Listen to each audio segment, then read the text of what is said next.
tawag sa pagsamba. Ito po ay matatagpuan sa awit 118, 1 hanggang 2.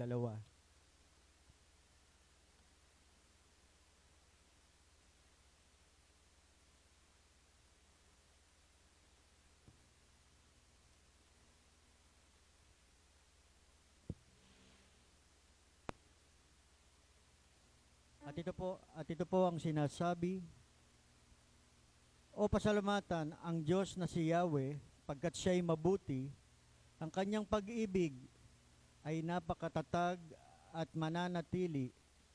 Ang taga-Israel, bayang sabihit kanilang ihayag. Ang pag-ibig ng Diyos ay hindi kukupas.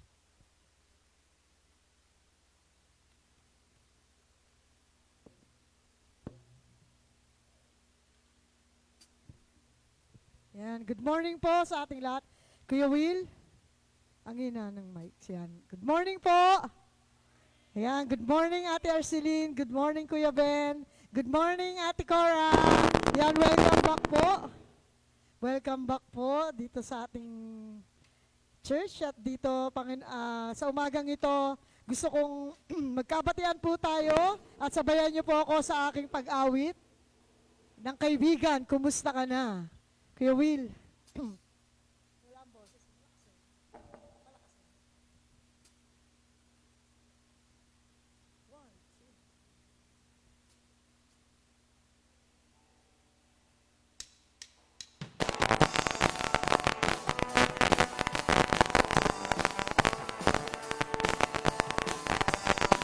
Kuya Will.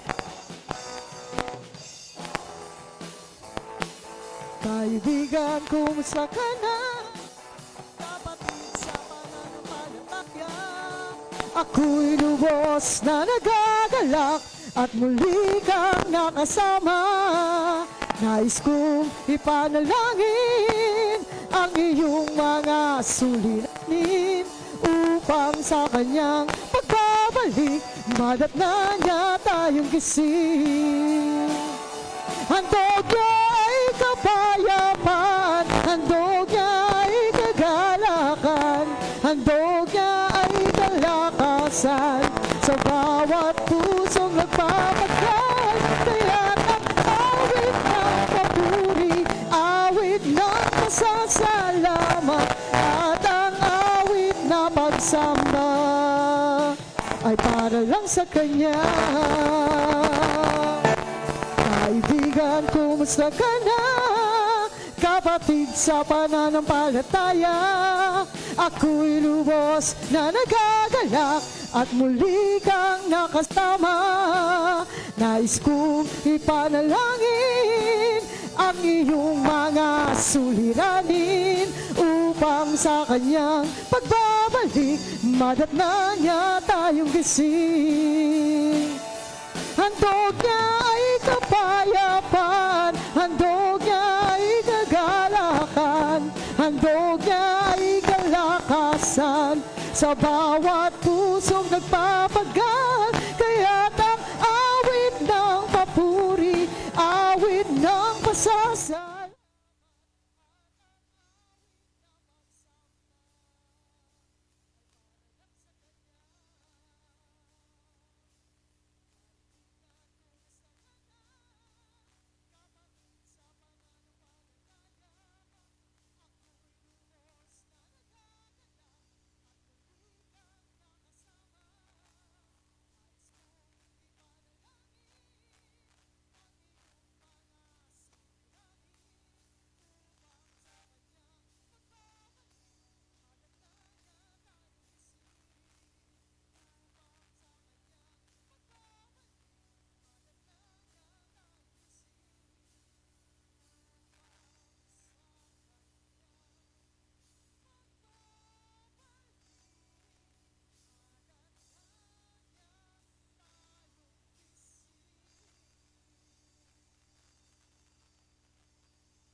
ng kanyang pagmamahal.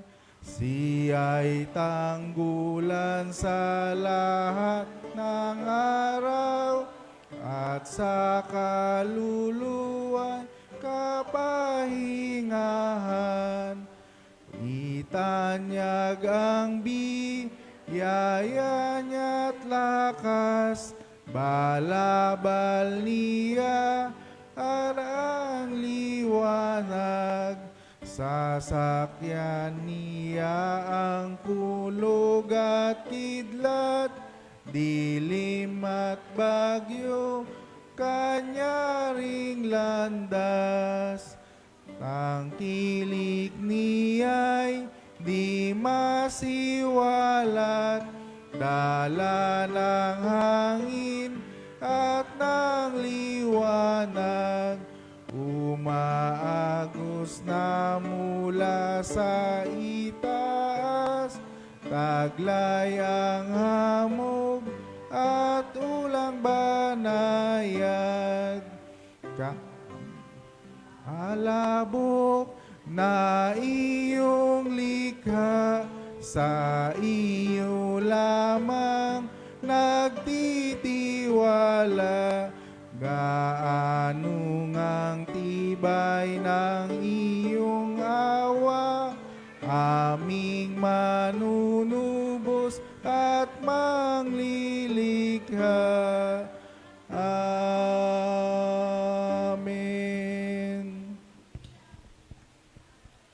Tayo po'y manalangin. Amang Diyos na makapangyarihan sa lahat, tunay nga po na kami po ay nagpapasalamat sa mga oras na ito. Salamat po, Panginoon, sa buhay na ipinagkaloob po sa amin sa araw na ito. Salamat po sa pagliligtas sa amin na kami makarating dito upang makapakinig ng iyong mensahe. Salamat, Panginoon, sa lahat-lahat ng kabutihang ipinagkakaloob po sa amin sa araw-araw. Salamat sa pagsama sa amin sa lahat ng oras. Salamat po, Panginoon, sa patuloy mong pangunguna sa amin. Lord, patawarin mo po kami kung kamaman po'y nagkaroon ng pagkakasala sa iyo. Ikaw po ang magpatawad sa mga kasalanang nagawa namin na salita na isip, sinadya man namin o hindi sinasadya, Panginoon. Patawarin mo po kami. Salamat, Lord. Ito po ang aming samot dalangin sa umagang ito. Amen.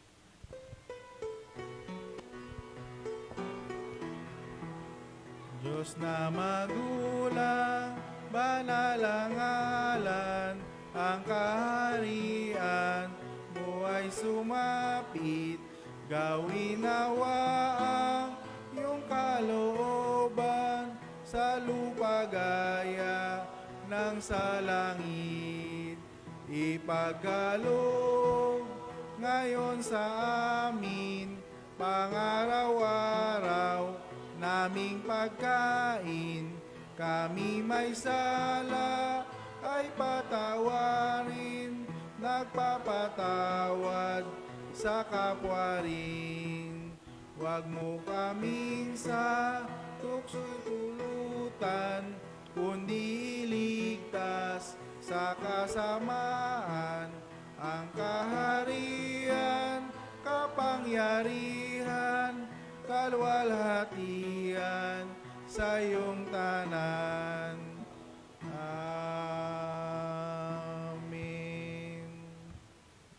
Tayo po'y makakaupo na. Ang sagutang pagbasa po ay makikita sa Pilipos 2:5-11. Naway magkaroon kayo ng kaisipan na tulad ng kay Kristo Jesus. Siya ay likas at tunay na Diyos, hindi niya ipinagpilitang manatiling kapantay ng Diyos. Sa halip, kusa niyang hinubad ang pagiging kapantay ng Diyos at naging katulad ng isang alipin. Ipinganak siyang tulad ng isang karaniwang tao at nang si Kristo'y maging tao. Nagpakumbaba siya at naging masunurin hanggang kamatayan, maging ito man ay kamatayan sa krus. At dahil dito, siya ay lubusang itinaas ng Diyos at ibinigay sa Kanya ang pangalang higit sa lahat ng pangalan. Sa gayon, sa pangalan ni Jesus ay luluhod at magpupuri ang lahat ng nasa langit, nasa lupa at nasa ilalim ng lupa. Tayo pong lahat at para sa ikaluluwalhati ng Diyos Ama, ang lahat ay makapagpapahayag na si Jesucristo ang Panginoon.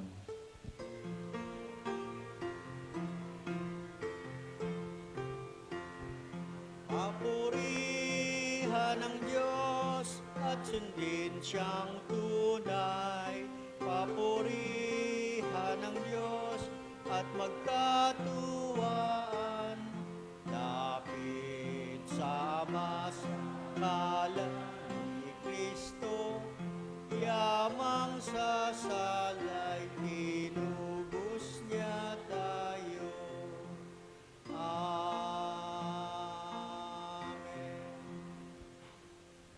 Ang una pong pagbasa ay matatagpuan sa Isayas 50, Kabanata 4 hanggang 9.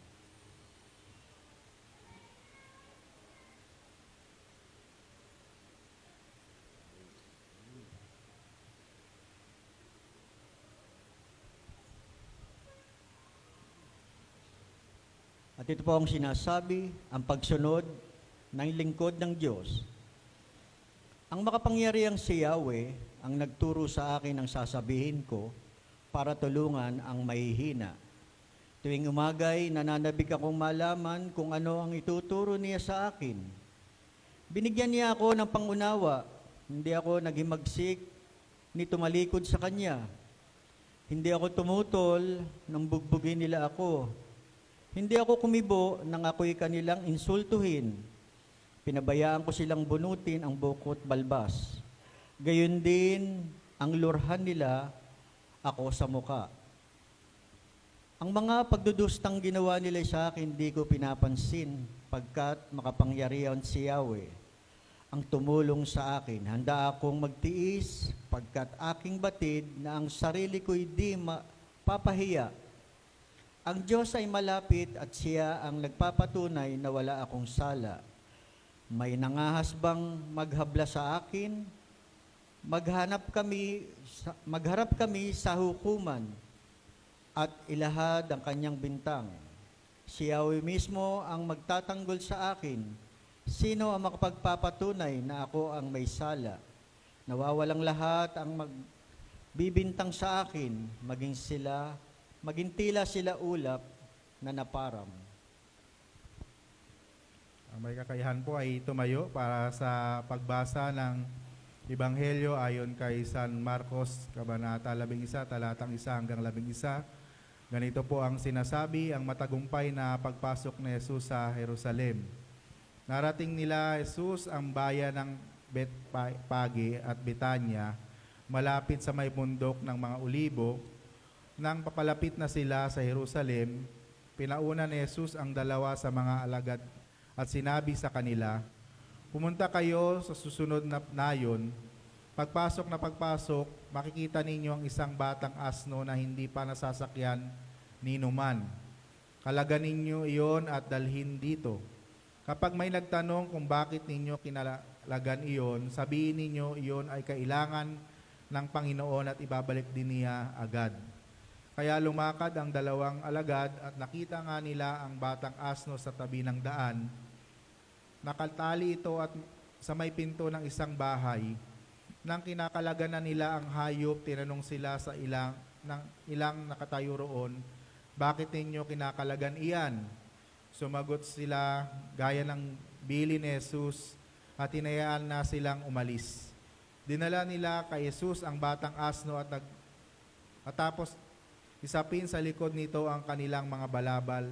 Sumakay dito si Jesus, marami ang naglatag ng kanilang mga balabal sa daan, samantalang iba naman ay pumutol ng madahong sanga ng kahoy at iyon ang kanilang inilatag sa daan. Ang mga tao sa unahan at sa hulihan ni Jesus ay sumigaw ng ganito, purihin ang Diyos, pinagpala ang dumarating sa ngalan ng Panginoon. Pagpalain nawang tatatag ng kaharian ng ating amang si David, purihin ang Panginoon na kataas-taasan. Pumunta si Jesus sa Jerusalem at pumasok sa templo. Pagkatapos niyang makita ang lahat ng bagay doon, lumabas siya at nagbalik sa Betanya nakasama ang 12 sapagkat gumagabi na noon. Pinagpala ang iglesia at ang bayan sa pagkabasa ng kanyang mga dakilang salita. Awitin natin ang tugon.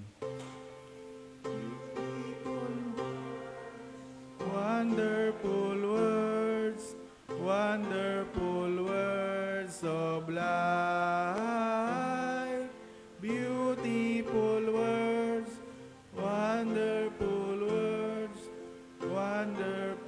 words of life. Amen.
Morning po sa ating lahat.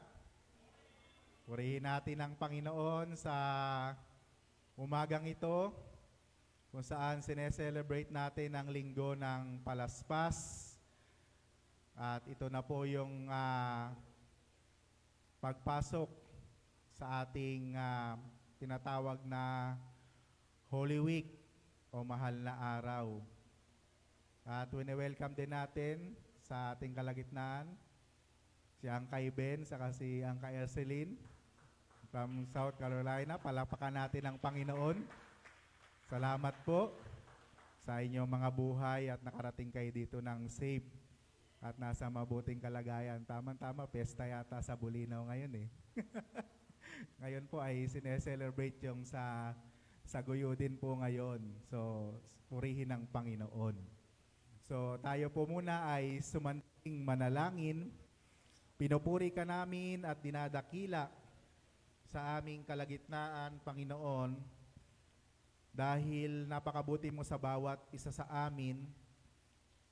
Bayaan mo na minsan pa ay aming alalahanin ang iyong ginawang pagpapakasakit, pagdurusa, paghihirap upang kami ay magkaroon ng kaligtasan. Ma-enjoy namin yung iyong pagliligtas sa bawat isa sa amin.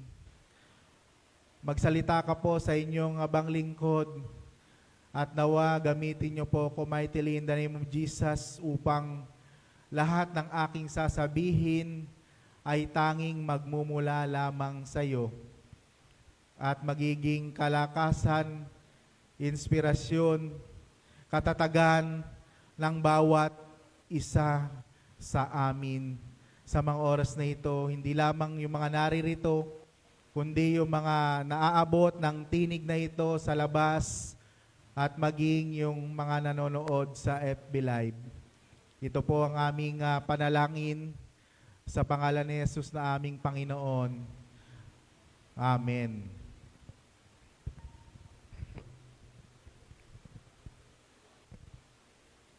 So yan po, ang ating pong topic ngayon ay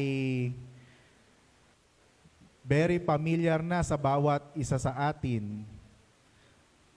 Palm Sunday, ang matagumpay na pagpasok ng ating Panginoon sa Jerusalem.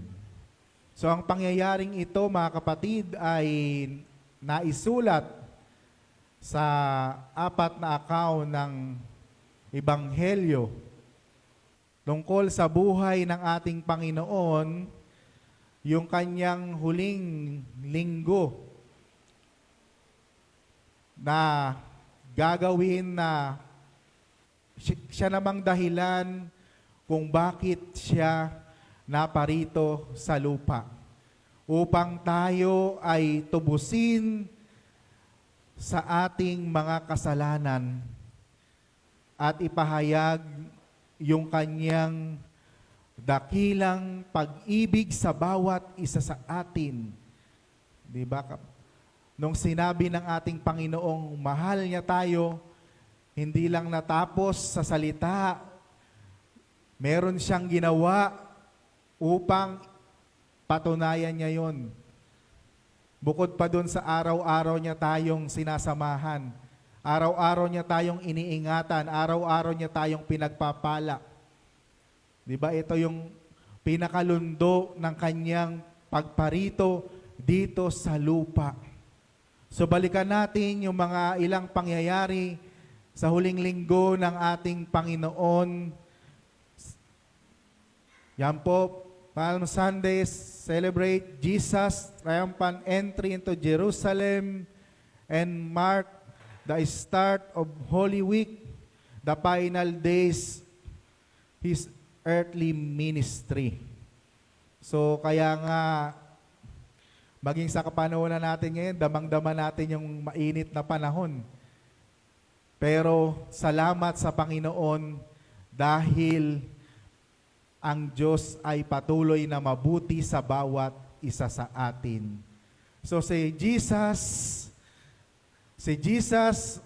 at ang mga alagad niya ay dumating sa Betpage, dalawang maliliit na baryo malapit sa bundok ng Olibo na isang malaking burol sa labas ng Jerusalem, at ito ay hinulaan ni Propeta Zacarias na ang Mesyas ay papasok sa Jerusalem sakay ang isang bisirong asno. Sabi sa Zacarias chapter 9 verse 9.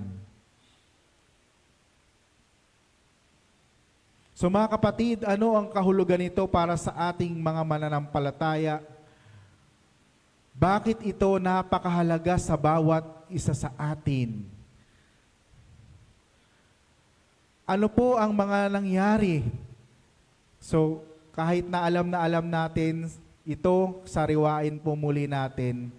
Sa halip na sa isang magarang karwahe, ano ang ginamit ng ating Panginoon? So, ano yung ginamit ng ating Panginoon?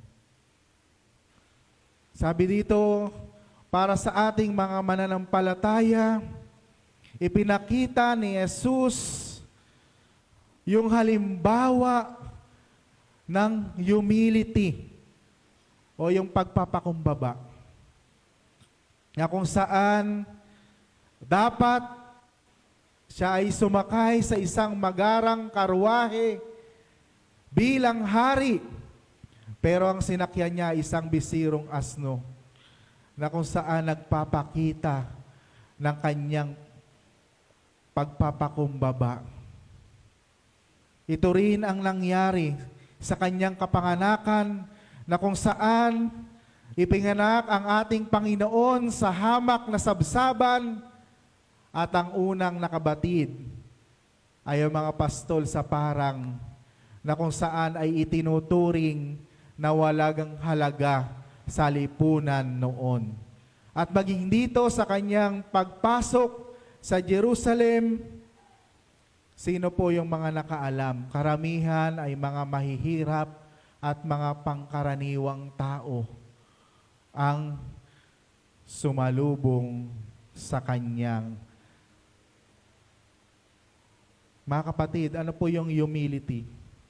Diba sabi dito, humility, freedom from pride or arrogance, the quality of state of being humble. Kinakailangan po bilang mga disciple ni Jesus, meron din tayong humility. Amen po ba? Dahil si Jesus na ating Panginoon, na ating pinaglilingkuran, ay nagpakita ng kanyang kababaang loob.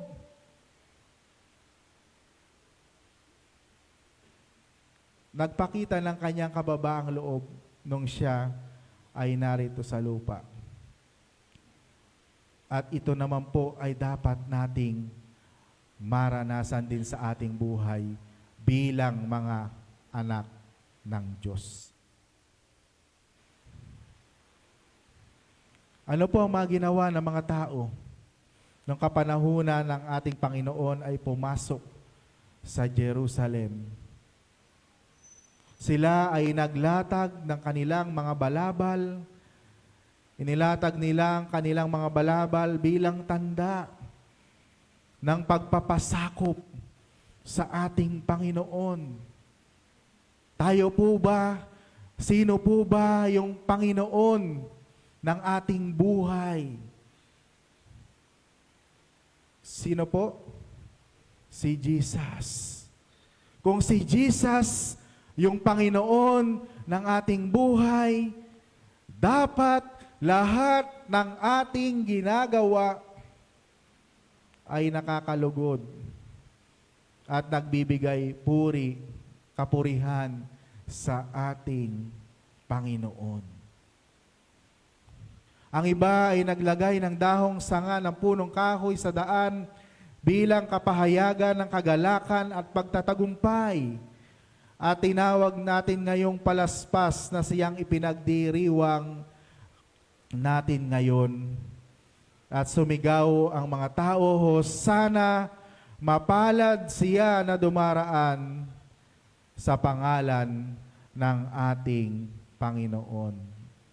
Doon po pala nag-umpisa yung linggo ng palaspas, na kung saan tanda ng pagpupuri at pagpapasalamat sa ating Panginoon. At sumigaw sila ng Hosanna. Ano pong ibig sabihin nun?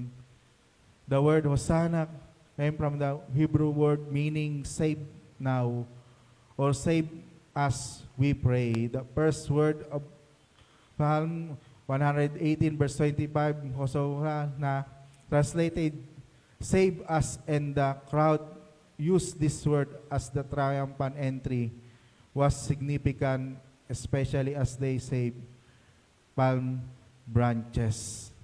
So, iligtas, nangangailangan ang tao nung kapanahunan ng ating Panginoon ng kaligtasan. Pero nami-misinterpret nila dahil sila noon ay under ng Roman Empire, ang akala nilang kaligtasan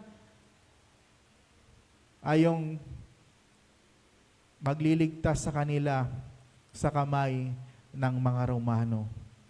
Ngunit ang kaligtasan na ipagkakaloob sa kanila at maging sa bawat isa sa atin ay kaligtasang buhay na walang hanggan.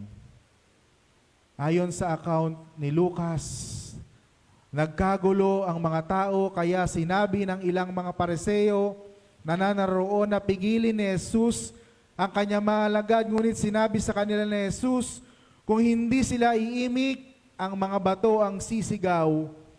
Luke chapter 19 verse 40. Amen po ba?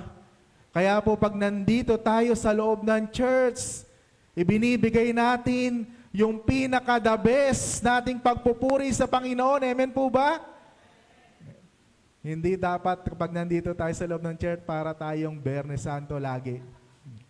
Dapat kapag nagpupuri tayo sa Diyos, ibinibigay natin yung pinaka-the best, yung pinaka-mainam, dahil si Jesus yung ating kinakatagpo. Sabi kong pinagbawalan sila ng mga Pariseo at ng mga Hudyo. Ngunit ang sabi ni Jesus, kung hindi sila iimig, sino ang sisigaw? Meron din pong implikasyon ito. Kung papalalimin natin, dapat tayong mga disciple ni Jesus na identify, nahahalata, nagmamanifest, nakikita si Jesus sa ating mga buhay. Amen po ba? Tingnan nyo nga po yung mga katabi nyo kung nagmamanifest, nakikita si Jesus sa kanyang mga buhay. Dapat na-identify, nahalata tayong mga mananampalataya. At ayon sa account ni John, hindi agad na unawaan ng mga alagad ang kahalagaan ng pagpasok niya sa Jerusalem at pagsakay sa bisirong asno. Naunawaan lamang nila na natupad ang hula ni Propeta Zacarias matapos ang kanyang muling pagkabuhay. So, mayroong lalabas na tanong dito, bakit sa Jerusalem? Sapagkat ang Jerusalem ang sentro ng pamumuhay ng mga Hudyo at hindi alintana ni Jesus yung maaring mangyari sa kanya matapos niyang gawin ito. Batid niya na maaari niya itong ikapahamak, subalit ito ay kanyang ginawa upang iligtas at tubusin, pasanin ang kasalanan ng sanglibutan. So nag-take ng risk si Jesus. Kahit alam niya na pwede siyang ipahamak ito. Dahil sa laki ng pag-ibig niya sa bawat isa sa atin. Dahil mahal na mahal tayo ng Panginoon. Kaya nga mga kapatid, sa umagang ito, ano po yung mensahe na iniiwan sa bawat isa sa atin ng pagpasok ni Jesus sa Jerusalem. Una, sabi niya, mga kapatid, is a remember of the selfless love Jesus showed by laying down His life for us. Yung kanyang pagpapakasakit, yung kanyang siya yung sumalo na dapat tayo ang tumanggap ng parusa ng kamatayan dahil sa kanyang pag-ibig sa bawat isa sa atin. Pangalawa po, the day we remember and celebrate the day Jesus entered Jerusalem as Savior and King. Yung pagpasok niya po sa Jerusalem bilang ating tagapagligtas at hari ng ating buhay. At yung panghuli, it's a time to reflect the message of love, humility, and sacrifice that Jesus preached during His life. Kaya nga po ang message sa atin ng linggo ng palaspas, yung love, yung humility, at yung pagsasakripisyo na itinuro ng ating Panginoon nung siya ay nabubuhay pa. Kaya nga, nawa, magpatuloy tayo. Amen po ba? Yung paglilingkod sa Panginoon. May kasamang kaakibat ng pag-ibig. Hindi natin magagawa ito kung wala tayong pagmamahal sa Diyos. At kung tayo ay mga lingkod ng Diyos, nandun sa atin yung humility o yung pagpapakumbaba. At kaakibat din ito yung pagsasakripisyo. Kaya nga salamat sa Panginoon sa kanyang makatagumpay na pagpasok sa Jerusalem. Nawa, tunay nga na pinapasok na natin si Kristo sa ating mga puso. Amen po ba? Tunay nga na si Kristo ay pinapasok na sa ating mga puso. Tayo ay tunay na Metodista at tunay na mananampalataya. Sa ngalan ng Ama, ng Anak, at ng Banal na Espiritu Santo. Amen. Palakpakan po natin ang Panginoon.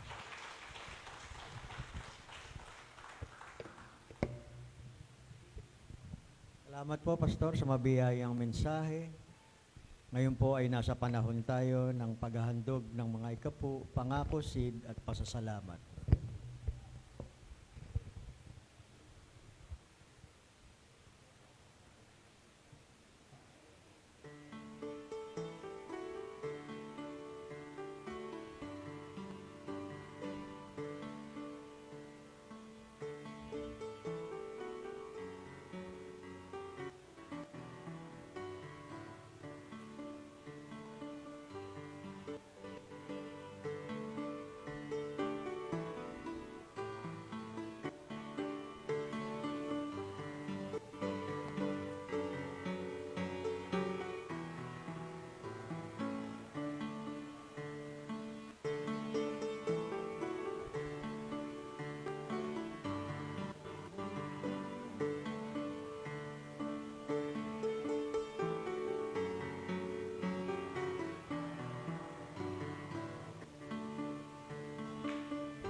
Ulitin po natin ang tugon. dalhin ang mga kaloob sa ating Panginoon. Dalhin ang mga kaloob sa ating Panginoon. Masayang nagbibigay na mga handog ng papuri. Masayang nagbibigay sa amang Diyos ko't Hari. Amen. Tilang Diyos, thank you po sa mga offering, tithes, mga tinatangkilik, mga seed pasasalamat na ipinagkaloob sa inyo ng iyong mga anak bilang tanda ng kanilang patuloy na pagtatapat at pagkilala sa iyong kadakilaan. Pagpalain niyo po sila, dakilang Diyos. Salamat din po sa iyong mga anak na hindi makayanan makapagkaloob tulad nito. I-bless niyo rin po sila upang ang kanilang talento, ang kanilang oras, ang kanilang panahon ay pinagkakaloob ay maging pagpapala rin sa bawat isa sa amin. Sa pangalan ni Jesus itong aming dalangin. Amen. Awitin po natin ang awit ng pagtatalaga at pasasalamat in the service of the King.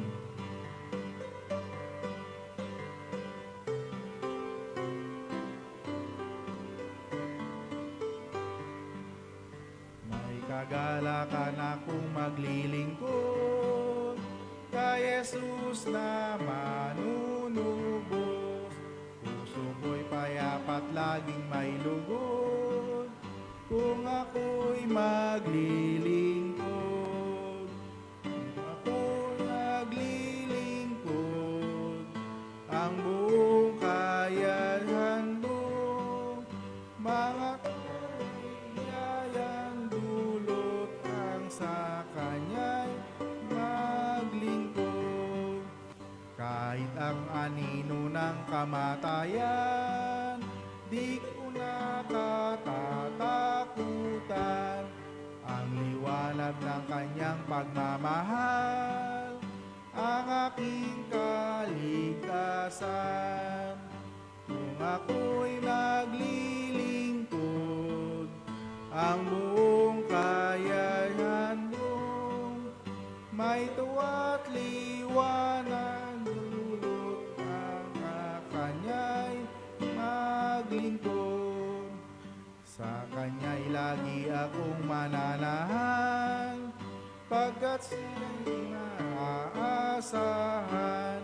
Ang buhay ko ay Kanyang aakbayan, kung siya'y maglingkuran. Kung ako'y naglilingkod, ang buong kayahan mo. Kung sino man po ang may mga kahilingan, pasasalamat, hinanyaan ko po kayo sa harapan. Maglingkod. Tayo manalangin. Salamat nga, Panginoon, dahil you are amazing and wonderful God. Inibig mo kami hindi lamang sa pamamagitan ng salita, kundi ikaw ay handang mag-alay, magkaloob ng iyong buhay para sa bawat isa sa amin. Ang inaalala namin sa mga oras na ito, ang matagumpay na pagpasok mo sa Jerusalem. Ang kasunod noon ay iyong gagawing pagliligtas sa bawat isa sa amin, na kung saan, kung di dahil doon, wala po kaming kaligtasan. Kaya nawa, ang celebration namin ng Holy Week ay maging kalugod-lugod sa iyong banal na harapan. At kami ay patuloy na magnilay-nilay, alalahanin ang iyong ginawa. At hindi lamang doon natatapos, kundi ikaw, naming Panginoon, ay tunay nga na nasa aming mga puso. at ikaw ang naghahari sa bawat isa sa amin. Salamat po, Panginoon, sa buhay ng iyong mga anak na naririto, nakaluhod sa harapan. Ang iba ay nakaupo at ang iba ay nanonood o manonood sa FB Live. Salamat, Panginoon, dahil damang-dama namin ang iyong pag-ibig sa bawat isa sa amin. Patuloy ka po naming pinapupurihan at pinasasalamatan. Salamat din po sa mga kapatid na nagse-celebrate ng kanilang mga kaarawan. Sa March 24, kapatid niya Joan Irene Bernardo. Sa March 25, kapatid na Chio. 26, kapatid na Arian Rojas. At sa 28, kapatid na Joshua James Bilunta. At sa iba pang mga kapatid namin na nagse-celebrate ng kanilang kaarawan. Patuloy niyo po silang pagpalain. Pagpalain niyo rin po ang aming mga nalalapit na Holy Week activities, ang aming pong Monday, Thursday, ang Good Friday, at ganoon din po ang aming regular service, ang Easter service, Dakilang Diyos. Bless niyo po lahat ng mga magsisiganap, lahat ng mga may participation sa gawain iyon, at nawa hindi lamang namin ito maisagawa upang masunod ang iyong mga seremonya nito, kundi ito ay magbigay ng impact, ng challenge sa bawat isa sa amin, Panginoon, upang patuloy pa kaming maging ma-inspire, patuloy pa kaming maglingkod sa iyo ng buong katapatan. Dakilang Diyos, pinagpipray ko rin sa iyo si Angkay Ben, si Angkay Arceline, salamat po sa kanilang nakarating sila dito ng safe at nasa mabuting kalagayan. I pray na mag-enjoy sila dito sa kanilang pag-stay dito. Ganoon din po yung mga iba pa naming mga kapatid na dumating din. Salamat po sa kanilang mga buhay. Ganoon din, pinagpipray namin sa iyo ang aming minamahal na bansa. Patuloy niyo pong katukin ang mga puso ng aming mga leader mula sa aming presidente hanggang sa barangayan upang sila ay makapaglingkod ng may katapatan, upang magkaroon kami ng buhay na may kaayusan sa aming minamahal na bansang Pilipinas. Pinagpipray din namin sa iyo ang aming nararanasang mainit na panahon. I-cover niyo po kami ng iyong holy blood upang hindi makapag-penetrate anumang karamdaman sa bawat isa sa amin. Pinagpipray ko rin po sa iyo ang aming mga prayer concern, katulad ni Ate Yoli Salazar, Ate Josie Salazar, patuloy pong kagalingan na nagmumula sa iyo. Ganon din po ang family ni Kuya Erby, patuloy ko po silang inilalapit sa iyo. Ganon din, salamat din sa buhay ng Dalisay family, patuloy ko rin po silang inilalapit sa iyo. Salamat po, nakasama namin si Mami Valerie.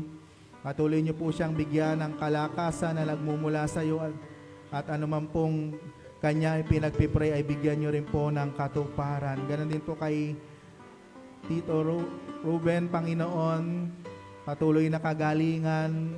Salamat din sa buhay ni Kuya Rolly Fernandez, sa patuloy na kagalingan na ipinagkakaloob mo sa kanya. Pinagpipray ko rin sa iyo si Kuya Rading, pagalingin niyo po ang anak mo ito in the name of Jesus. At ganoon din po ang iba pa naming mga prayer concern. Ganoon din po, pinagpipray ko rin sa iyo sa mga oras na ito si Kuya Buding in the name of Jesus. Pagalingin niyo rin po siya sa kanyang karamdaman, at anuman po ang gagawin niya, ikaw po ang kanyang maranasan, Dakilang Diyos. At ganoon din po yung mga iba pa namin mga kapatid na hindi ko po nabanggit, na humingi ng kagalingan, pagalingin niyo po sila, Dakilang Diyos. At salamat din, Dakilang Diyos, dahil patuloy kang mabuti sa CUMC family. Patuloy niyo pong pagpalain ang buong iglesia, panatili ang kaayusan, kapayapaan, pag-ibig at pagkakaisa. Pinagpipray din namin sa iyo, mga kapatid namin sa ibayong dagat, ang mga kapatid namin na nandoon, malayo man sila, lagi silang kasama sa aming mga panalangin. At nawa, Panginoon, i-bless niyo po sila. Ganon din po ang kanilang buong pamilya. Pinagpipray ko rin po sa iyo ang mga bata. Tulungan niyo po sila, lalo na po sa mainit na panahon, ingatan niyo po sila sa kanilang pagpasok sa school.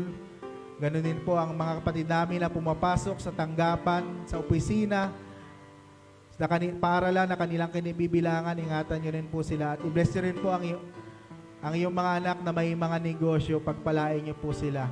Marami pong salamat, dakilang Diyos.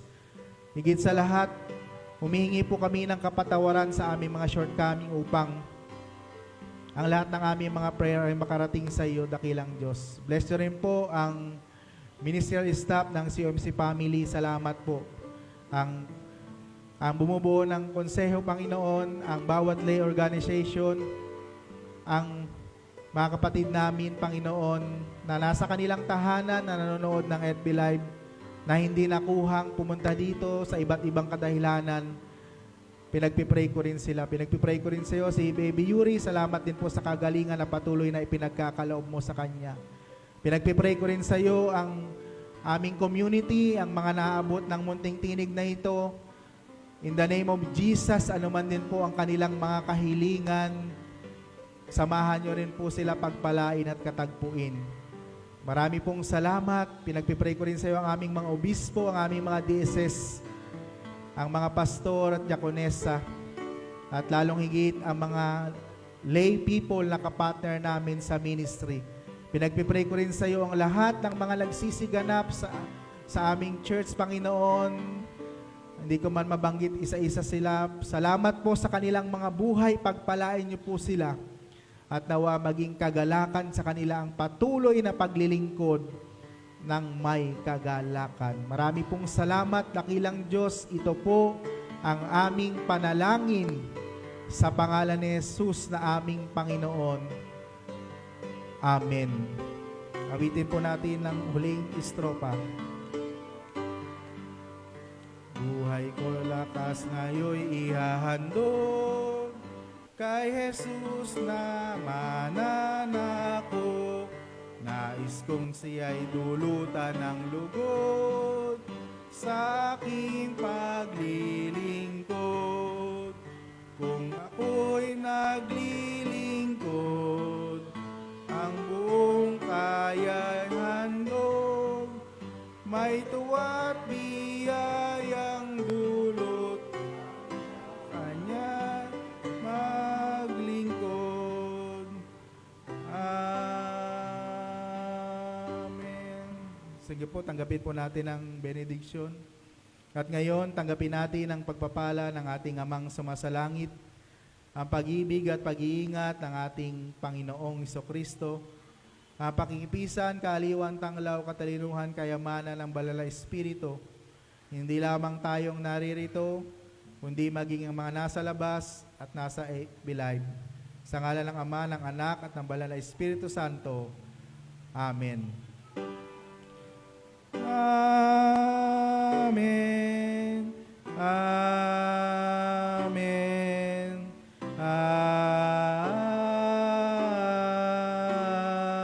Amen. Palakpakan po natin ang Panginoon. Maligayang linggo ng palaspas.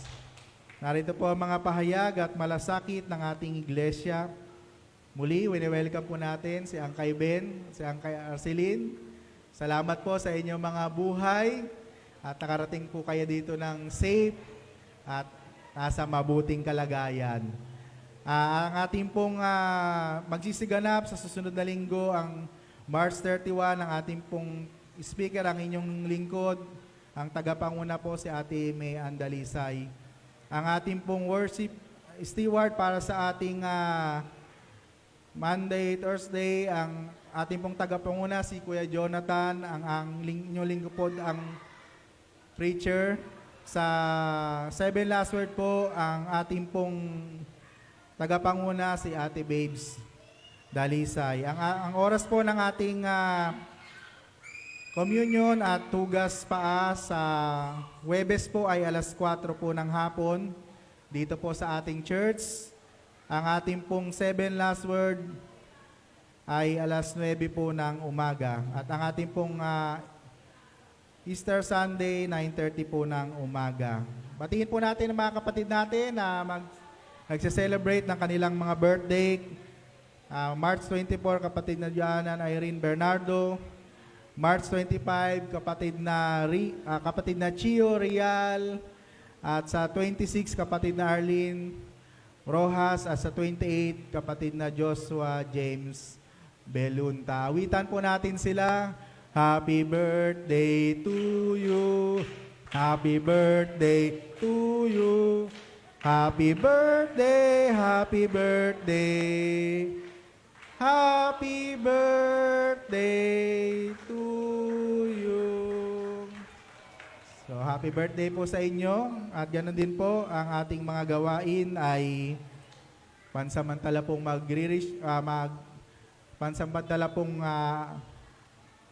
maihinto dahil po sa pagbibigay daan natin sa celebration natin sa Holy Week. Pero po ang ating morning devotion po ay magpapatuloy po. Sige po, meron pong mga announcement. Magandang umaga po sa ating lahat. Inaanyayahan po, lalong-lalo na ang mga kalalakihan at kababaihan, mamaya pong alas 2 ng hapon. Tayo po ay magkakaroon ng isang pagtitipon-tipon para po sa ating pagsalubong sa ating mga kapatid na galing po ng abroad na sina Ate Cora Santa Maria, Arceline at Kuya Ben. Ganon din po, ito po ang magiging pagse-celebrate din po ng mga araw ng kababaihan. Inaanyayahan po ang lahat. Kung maaari po, meron po tayong pa-games. Meron din po tayong mga presentation. Ayun po. Yung mga kababaihan po yung mga participants po ay tinatawagan na mag-prepare po ng ating gagawin mamaya. Maraming salamat po.